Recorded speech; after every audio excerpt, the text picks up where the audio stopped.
What's up, guys? Welcome back to another episode of the Black Professionals Project. My name is Kenton Hipsher, and I am the CEO and founder of the nonprofit. And our mission is to educate and inspire Black and Brown youth by exposing them to careers via Black and Brown professionals. And today we are here with another great, fantastic, very importante Black professional in our world today, Miss Luz. Hello, everyone. My name is Luz Martinez, and I'm currently a communications director in DC government. Y'all heard that? Did y'all hear that? Communications director in DC in the government. Talking about relevancy, y'all. The election's coming up. It's time for you to vote. It's time for you to exercise your voice. And this lady is out here making sure that you are aware of what is going on and making sure that these council people are not speaking gibberish. They're not coming out there in bright purple suits. She's making sure that everything is appropriate and that you guys get the information that you need directly. So thank you once again for doing the work that you do. It is very important. And secondly, thank you for coming on the platform. We really appreciate having you. Thank you for having me. I'm excited to have this conversation. Of course. Now, typically, Luz is not in front of the camera. Typically, she's the one behind the scenes, the puppet master of sorts, orchestrating everybody in all their positions. And so it's a bit different for you today, is it not? Yes, this is very out of the comfort zone for a communications director. We are literally never in front of the camera. That's okay, though, because, it's somebody's time to shine, and that somebody is you. And you've worked very hard to get to where you are today. And so now it's your 15 minutes of fame, as they call it, to share with these youths really what it is that you do and help inspire them and show them that, there are people out there who look like them, who sound like them, who are professionals in this world, not just entertainment, not just sports, but, in government. In the main organization that controls all of those things that you love. So I'm happy to have you on, as you all can see by now, but let's get into it. Can you first off just describe your ethnicity and then where your hometown is? Absolutely. So I was actually born on the beautiful island of Puerto Rico. Boricua! And then my race is, my father comes from African descendants on the island. My mother is lighter skinned. And so I'm just a really fun mixture of both of those. But our family really embraces our African roots and that culture and that history that we have. And then I was raised in Mississippi. So a little southern mixed in there as well. And now I'm in DC. Look at that. All up in the Puerto Rican red, then jumping over to Mississippi, getting the dirty South, drinking out of mason jars. Yes. Right Mason there, look at it. Proof right there. And now she's in DC running the show. So, man, this is good stuff. I'm so happy to have you on and be able to uplift yet another powerful Black, brown woman in society. So let's talk about your profession and your industry. So you're a communications director right now in DC. So what exactly is a communications director? What do you do? Yeah, so communications is something that kind of runs the gamut. So everything from preparing the elected official for speaking engagements, prepping her, making sure that she's well informed and knows what to say, writing press releases about some of the work that we're doing and making sure that the press is aware so they can report it. Also, there's a lot of kind of community engagement that goes on really on social media platforms now, especially during the COVID coronavirus health emergency. And a lot of just kind of back and forth on those platforms, Twitter, Instagram, email blasts, those emails that you get from your elected officials or when they're candidates, those usually come from a communications staffer as well.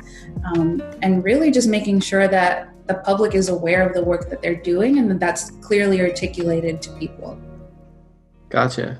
So you really are the one running the show. You're really the person out there making sure we have the information we need and getting these council people and government officials in the places that they need to be, because God knows their schedule is ridiculous.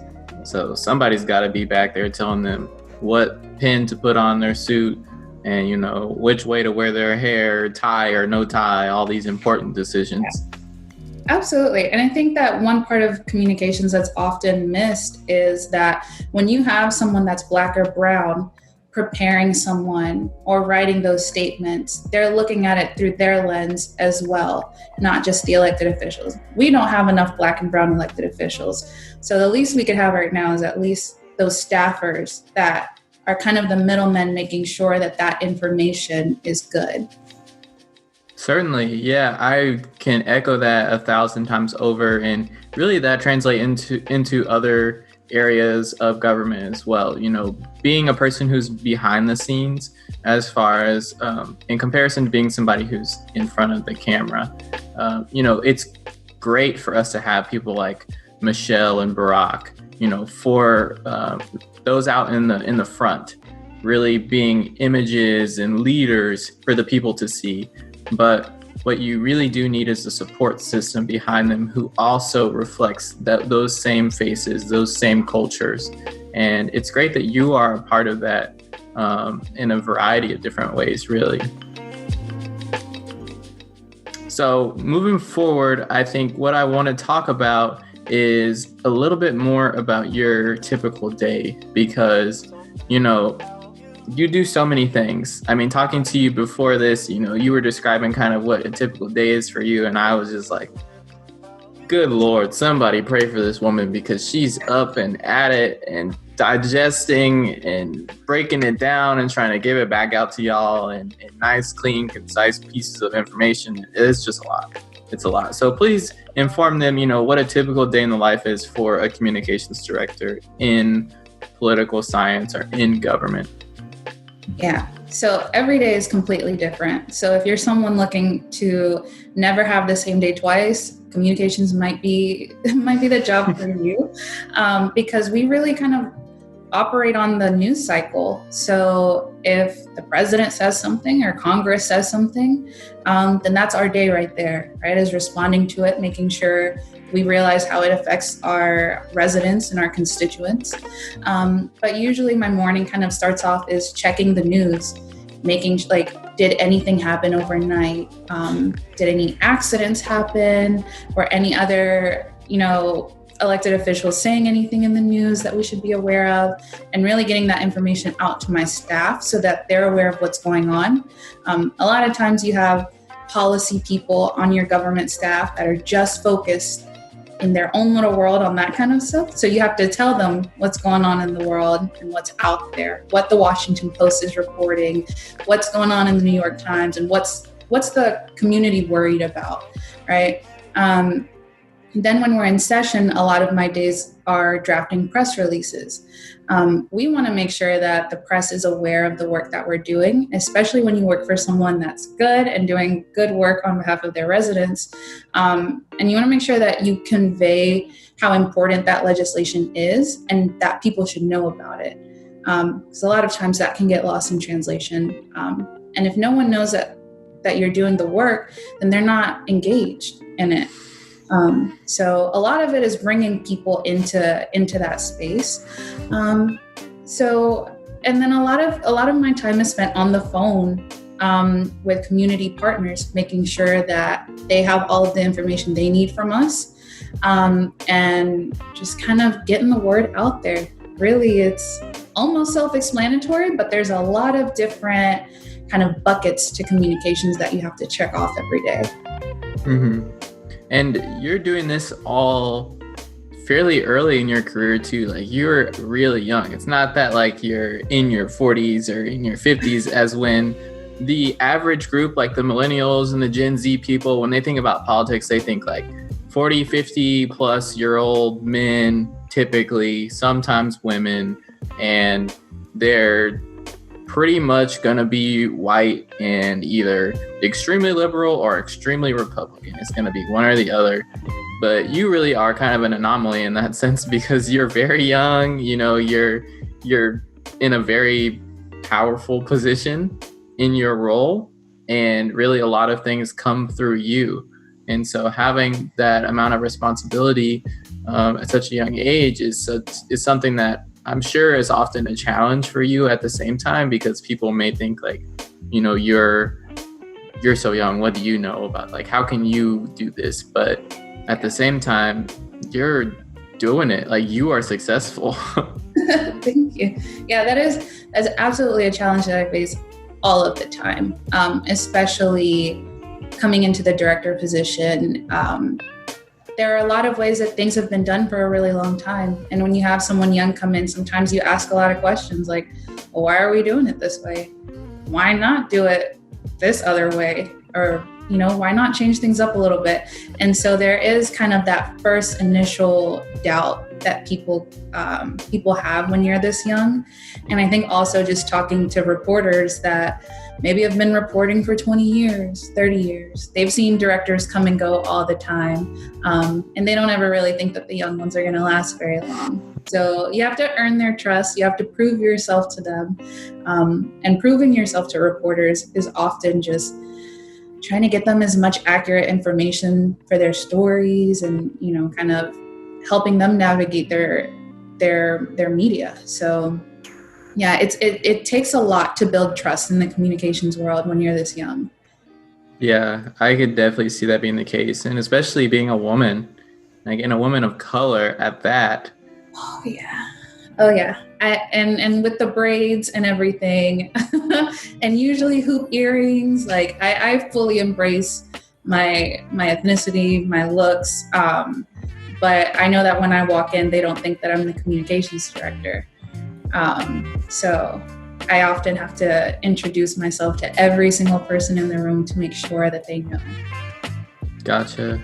Yeah, and that's something that I feel like a lot of people have to deal with and have to battle, is not necessarily, you know, their gender. I mean, that is one struggle in itself, but maintaining your culture while being professional is a really big challenge. And that's something that I even face and constantly think about, you know, like, if as a salesperson, if I'm going into a sales pitch or talking to a client, or even, you know, talking with my CEO or whomever, if I don't have my hair braided and I have my natural hair out and you know, in all of its curly black goldness, sometimes you feel like, should I have just cut my hair, or should I have been like, you know, should I come in listening to the music that I listen to? Are they going to be offended, or are they going to think that maybe I don't know what I'm talking about because I look this way?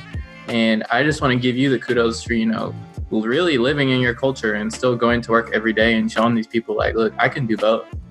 Yeah. Well, I will admit, for the first maybe 3 years, I was like chemically straightening my hair, and like before every interview that I had to go to with the staff member, I was like having to like work on my hair, and like it was taking over my entire world, trying to get my hair to look a certain way so that I could be taken seriously, or what I perceived to be taken seriously. And then I was just over it. I was like, this is taking up so much of my time, just so that they feel comfortable around me. You know, having my hair as a woman of color in a protective style, so much easier for me, especially with a busy lifestyle. And it does feel good to be able to proudly embrace it for the first time. And I don't think I would have done that if I wouldn't have seen other women doing it. So like one of them is Congresswoman Ayanna Pressley. When she first came into office, she had these big jumbo twists and sometimes Senegalese twists. And she was going down to the floor making speeches in those. And that was the first time I felt like, wow, I can wear this not during the summertime, not on vacation, but I can wear my hair like this to work. I think it's a big deal for women, I think, as well. Definitely, 100%. I mean, I'm not a woman, so I can't directly empathize with that, or sympathize with that. But I mean, hair too. I got the hair. I mean, I have a mama. Like, I've seen the struggle. I know what the preparation is like. Yeah. I mean, hours upon hours in a chair just to get ready for one meeting is ridiculous. You don't really need to do that. But if that's what makes you feel comfortable, then you do that. But I hope that conversations like these will help boost your confidence to know that you can go out there in your natural and still be the boss woman that you are, whether you have a suit on or, sweatpants on, whatever you're walking into, you can still be a boss at all times. So with that, we talked a little bit about some of the struggles that you face in your career, but let's also talk about the great things about your career. I mean, what are the things that get you excited to do what you do? Because it's not easy. Listening to your schedule it's not an easy thing to do. So what makes you excited to go out there and say, I'm going to go get this person ready and we're going to go out there and make a statement to the world? Yeah, I think it really stems from kind of wanting everyone to be as informed as possible to make their decisions. So I remember growing up, my parents, there was a language barrier and they weren't super involved in local politics. And I just kept thinking maybe if they understood what was going on, they would do something about it. Maybe if someone explained to them why this school was closing, they could have advocated for it. And so I always think when people care about their community, you just have to tell them what's going on.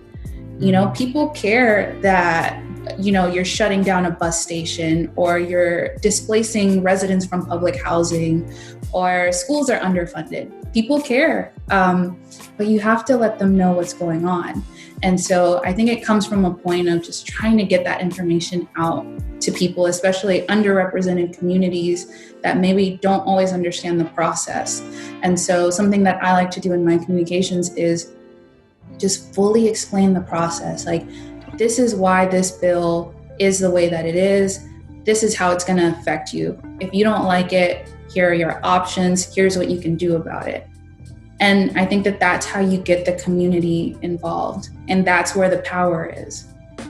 That sort of transparency is really, really important. And I appreciate it because I know legalese is not something that's easy to read. Bills are not something that are easy to read. It's not something that the average person is going to pick up on a Saturday and say, let me read this new proposition. Yeah, and they're not going to look for it either, right? Your standard kind of regular working family doesn't have time to go to a council website or a government website and say let me look for the education bills. I'm kind of curious about this. You have some people, yes, but you really have to bring the information to them, right? So we kind of make one-pagers or brochures back when there weren't restrictions on mass gatherings to take them to give to people. Mm-hmm. And we would mail things to people to let them know, look at these changes in the city budget, and this is the impact that they'll have. Yeah, and that's such I could go on so much about this topic just because me too. there's such a struggle in our communities with not only the major tool that we have as people, which is voting, but even awareness of what's going on. And then the second hurdle, which is understanding of what's going on. And it's just so much to tackle. And even though, we have resources like the internet, which make things basically at a click of a button accessible to you, you have to then get people, interested in doing that, which is a whole other obstacle. And it's just very, very difficult, I would say, to try to get people, one, interested in something that doesn't, at least they think doesn't directly affect them, and then two, get them to take action. And I think a big part of that is getting them to understand that they have power, right? Some people understand, they see their neighborhoods changing, they see gentrification, they see all of these things happening, but they think that they're powerless or helpless to it. And so one of the things that I try to do is really explain, like, hey, this happened with this project because of X, Y, Z. But for this next project, if you do this, maybe we can stop that. As the power really lies, a lot of the power really lies in the people. And so, again, that's just why I'm so passionate about getting the information out to people. Talk about it. Talk about it. Come on now. You have power as a citizen. You have power as a person living in the United States. Even not as a citizen, you can still do things to help influence people or to help bring awareness to people, to show them what the options are out there. That's very important. So frustrating. Yeah, your elected officials serve you. They serve you. They're accountable to you, right? So. And I get it. I will make a preface on here for the Black and Brown communities. We have a lot to be skeptical about when it comes to the government. And a lot of people feel like if they exercise their power once and the decision is not made in their, in what they want, then they feel like they weren't heard. And that's not necessarily true. It's just that there are a lot of people speaking. And if you want your voice to be heard and you want something to be done, you need a lot of people to make that happen. Yeah, you have to keep constant pressure. Like this is a fight that's not, you have to keep applying pressure. You have to make sure that people know that you're not going anywhere. You have to make your demands clear. And you have to, there's power in numbers too, right? Like we need as many people as engaged as possible to bring change. That's right. You, I'll say it again. You have power. And so do I, and so does she. And so you have to exercise those things. Such good information here. And just encouragement for people, because a lot of them forget that. They just forget that they can do something. Oh, man. I'm going to try to digress here, because I will go down this rabbit hole too long and we will be on here for an hour talking about this. Let's bring the spotlight back over to you and what you do specifically. So, you talk about really having the influence and helping bring information to people in the best possible way that's accessible to them. And that's really key. But in addition to that, there are some misconceptions that people have about people who work in the government or work in just the field of, political science. So what is a misconception that someone may have about you as a communications director?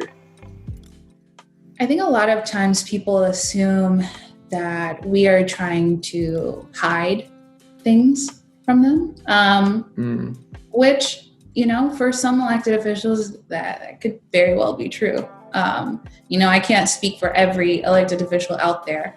But I think that there's that initial distrust, like we mentioned earlier, when it comes to communications director. They think that everything that I'm saying is to protect the office.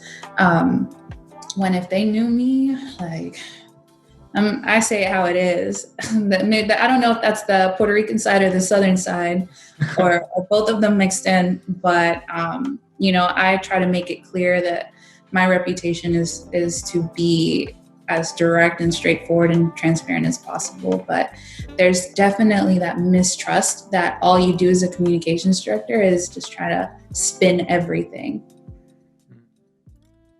And we talked about this before we got on to recording, but you have that ability. You could spin a story if you wanted to. And you said that, there may be some people out there who are doing that, but that is most likely not the majority of communications directors. They're just trying to bring you the information. Yeah, and I would say that there's a difference between figuring out what to highlight and feature as opposed to spinning, right? So if you have, we have a city budget coming up, we're definitely going to highlight kind of our wins, right? And some of the things that we didn't get, we might not highlight. And it's still going to be out there. We're still going to be transparent about it, but we're definitely going to want to celebrate certain things. And then, we're not too happy about the other ones. So I think that being part of, I think that some people misunderstand when you highlight something that it's not spinning it. Yeah. But that might be a very communications director answer as well.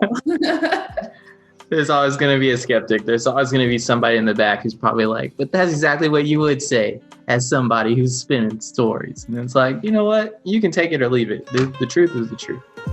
Yeah. They have my number. I got your back and we got your back. So don't worry about it. So how did you get started going into this this field? What was the path that led you to become a communications director, and what made you decide to do so? Because that may not be clear to a lot of people as far as like how you get to this role. Like, how do you even get into government? Yeah. Well, I did not know that I wanted to be a communications director originally. Really? Yeah. I knew I was passionate about social justice. I knew I was passionate about storytelling and kind of just telling people about policy. Like, hey, did you know this is what happens like when a bill goes through Congress? And did you know this is how this happens? And so I knew I liked the communication part of it. But I honestly kind of envisioned myself more on the policy side.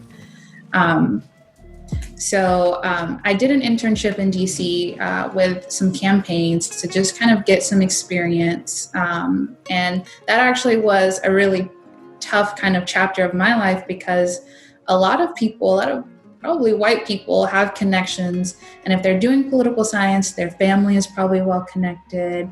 They probably have done some networking. Lots of nepotism, I feel like, in that group. And so I was coming out of undergrad with like a 3.9 GPA, like Ooh. All the like scholars, titles, outstanding political science student, like student government, like director of government. Get your shine on, tell them. But I could not find a job after undergrad in What? Politics. Yeah, I couldn't.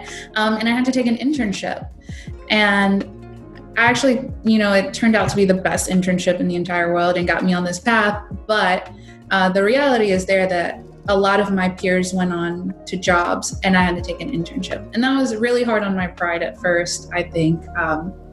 But that's the reality, I think, of being Black or brown in a field where the networks just weren't there.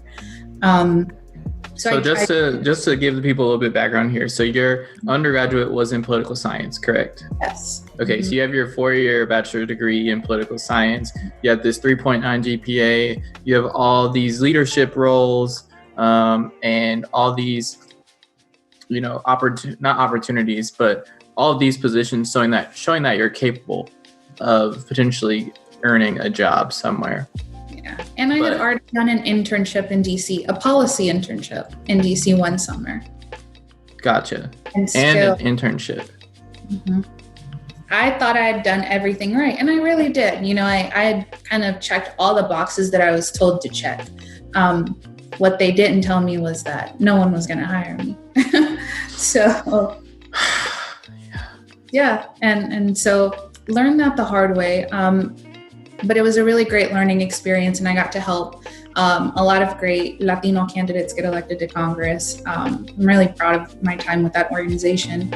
And then one of the people that I worked on a campaign with actually recommended me to a local government job with this new kind of up-and-coming elected official who was looking for like some really passionate people to get on his team. And so I started out with him in an entry-level staff assistant position and worked my way to policy analyst with him. So I had a legislative portfolio, and then I wrote a bill, and I realized like, I don't know if this one's for me, like writing bills, like. That is not as exciting as it sounded. Like it was fun on day one, and day after it was done. Mm-hmm. And I, as much as I loved learning the skill and the trade, and I was super proud to get a bill introduced and written, I knew that it wasn't what I was passionate about. And so then I kind of, he could tell that I was passionate about like what he was tweeting out and what he was saying. At events, I'd be like, hey, I think it'd be really cool if in your statement you said this. Or like, why don't we tell the press that you did this, that, right? And so he kind of noticed it in me, and he was like, I think what you really want to be doing is communications. And so I had a really good boss that kind of saw my strengths and guided me towards that. And so then I started applying for, or just kind of looking for communications director positions. The one in his office was already filled, but I knew that was the path that I wanted to take, and I knew I was ready. Like, I can do this. Why wait until I'm in my 30s? I can do it now. And one opened up in the same building with a different member, and so I jumped at that opportunity. Dope. So that really speaks to the importance of networking, guys, knowing people. Sometimes it's who you know and not necessarily what you know, but it is good to know the information first. But it's also very important to know somebody who's currently doing it, or somebody that you'd be interested in learning from, really trying to build like a mentor, mentee relationship is super beneficial.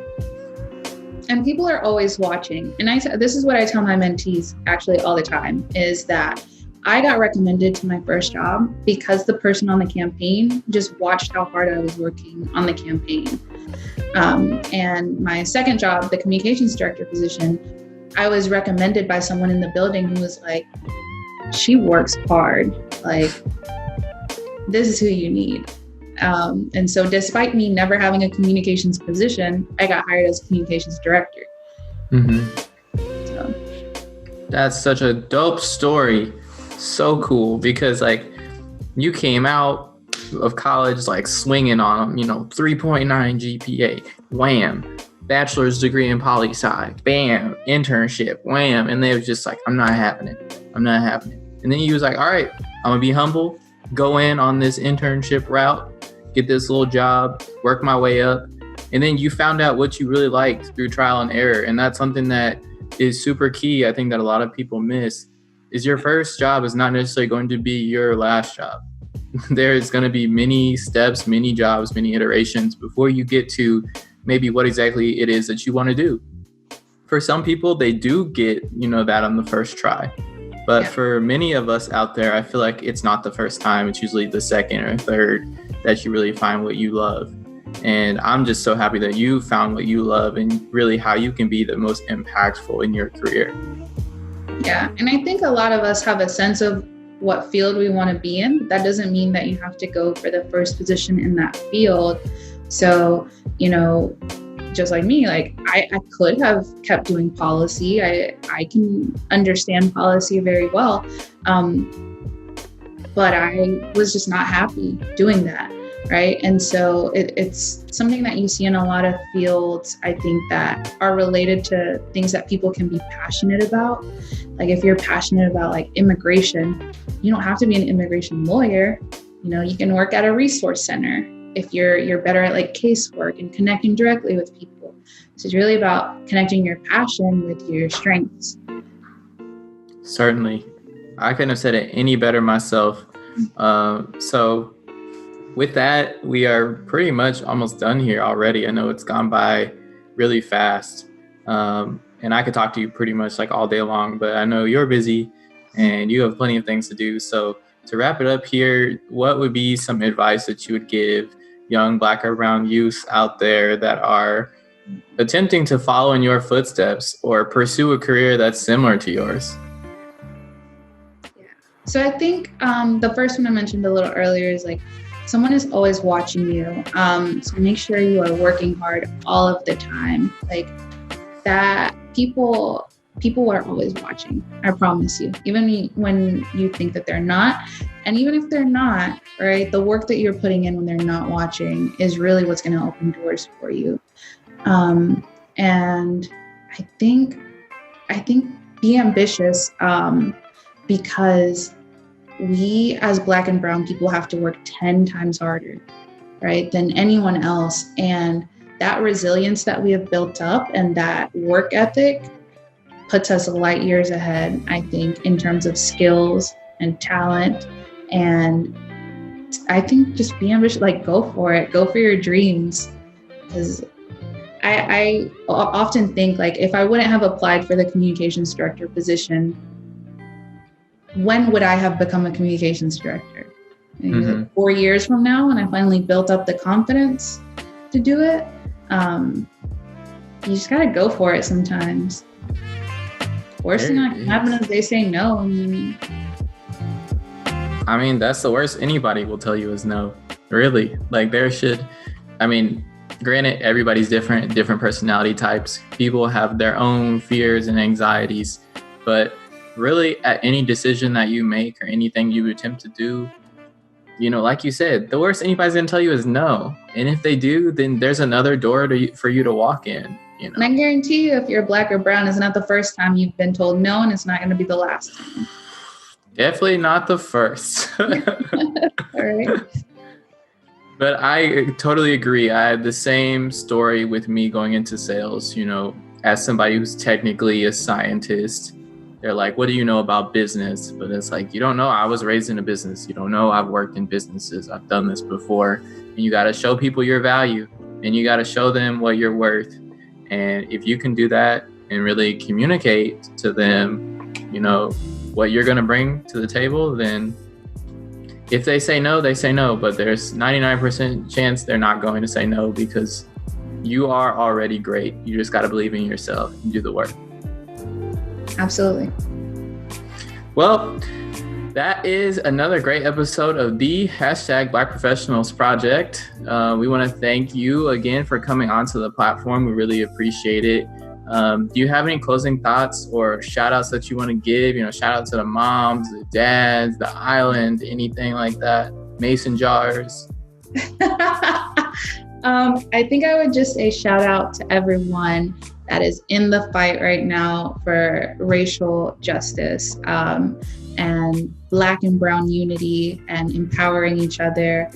We are in this for the long run. We're in this together. So shout out to everyone in that fight. Gotcha. Well, y'all heard it here, folks. You got the wisdom, you got the nuggets of gold, you got all the knowledge, all of it. So make sure you take it, soak it up. And most importantly, I'm gonna look to the camera here. Make sure you like, comment, and subscribe to the channel, because we don't want you to miss any episodes of the #Black Professionals Project. We want you to hear all of the careers that are out there and available to you, so that you can find what sparks a passion for you and get inspired, and then potentially go out and try to chase that dream or set your goals.